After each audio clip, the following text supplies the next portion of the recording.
On Sunday morning on Meet the Press, host Chuck Todd was able to grill Republican Senator Ron Johnson from the state of Wisconsin about why he is so obsessed with investigating Hunter Biden for corruption when he has completely turned a blind eye to the open corruption of a guy like Jared Kushner.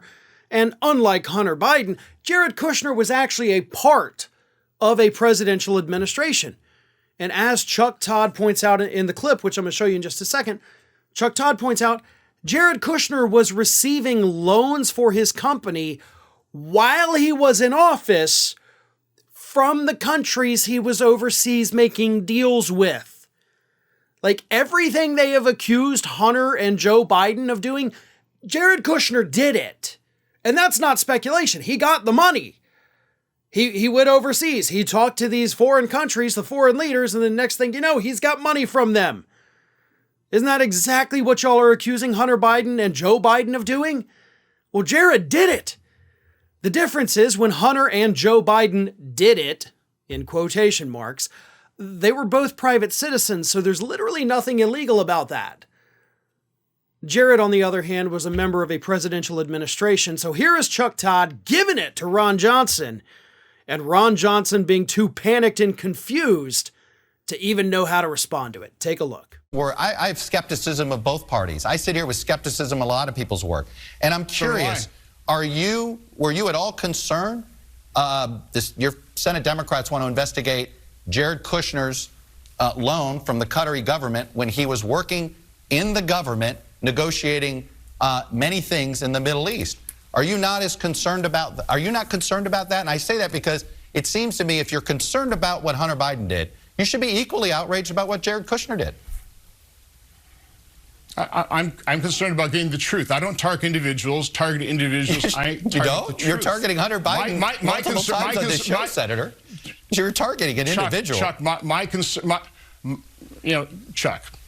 Part of the problem, and this is pretty obvious to anybody watching this, is you don't invite me on to interview me. You invite me on to argue with me. I'm just trying to lay out the facts that certainly Senator Grassley and I uncovered. They were suppressed. They were censored. They interfered in the 2020 election. Conservatives understand that. Unfortunately, liberals in the media don't. And that's part of the things that, part of the reasons our politics are inflamed is we do not have an unbiased media. We don't. It's unfortunate. I'm all for a free press. It needs to be more unbiased. There's misinformation on both sides, but the censorship and suppression we're trying to do issues here and from the left. Partisan cable. Look, you can go back on your partisan cable cocoon and talk about media bias all you want. I understand it's part of your identity. Let me move to what happened in Brazil. So yeah, you know how you can always tell when you're winning is when somebody brings up a valid point and you can't refute it, so you just accuse them of being biased against you, right? Which is exactly what Ron Johnson did right there. And no, that's not actually what you do when you're winning. That's what you do when you're a big fat loser, which is what Ron Johnson is. It's what Republicans are. They're sore losers. They're pissed off that Donald Trump didn't win the 2020 election. You heard it right there in his little diatribe too. As Ron Johnson says, they interfered in the 2020 election. I'm sorry, but a single website not allowing links to a story about Hunter Biden's genitalia pictures for a couple hours, that's not interfering in an election. Which, by the way, that is exactly what happened. The suppression of that story by Twitter was for a couple hours. Hours! And by the way, that story was so toxic that even Fox News wouldn't touch it. And here we have a sitting senator, somebody who has been directly implicated in the fake elector scheme. Let's not forget that son of a bitch hasn't faced justice for that. But saying that they interfered with the 2020 election. And I'm sorry, I got to touch on that whole fake elector thing for just a minute, because Ron Johnson, it still pisses me off, as I'm sure you can tell. That guy not only just won re-election, which just blows my friggin' mind, directly implicated in that fake elector scheme, lied multiple different times, changed his story multiple times about his involvement. Oh, I didn't know anything about it. Oh, I was involved for a couple of seconds. Yeah, I was involved for a couple of hours. No, I didn't turn anything over. Of course I'm going to turn all that over.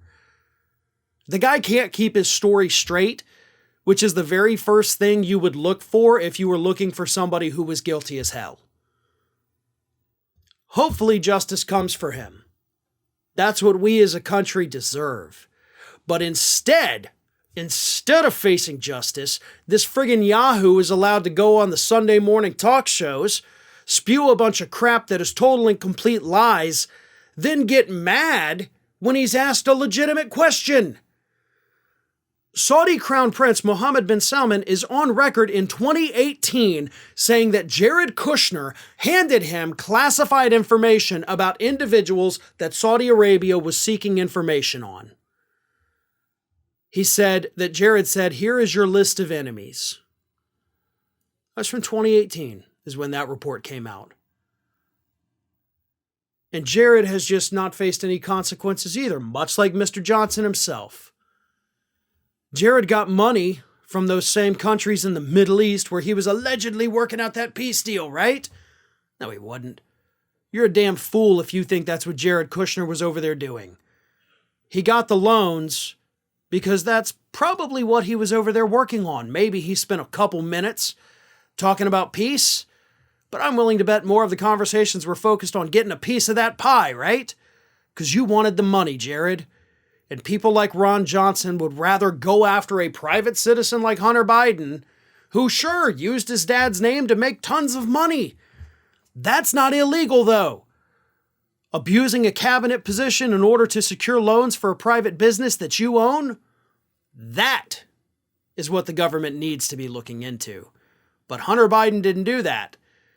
Jared Kushner did. Ring of Fire has fresh content 7 days a week, so if you want to be reminded about it, don't forget to subscribe to the channel, hit the little bell to be notified every time a new video goes up.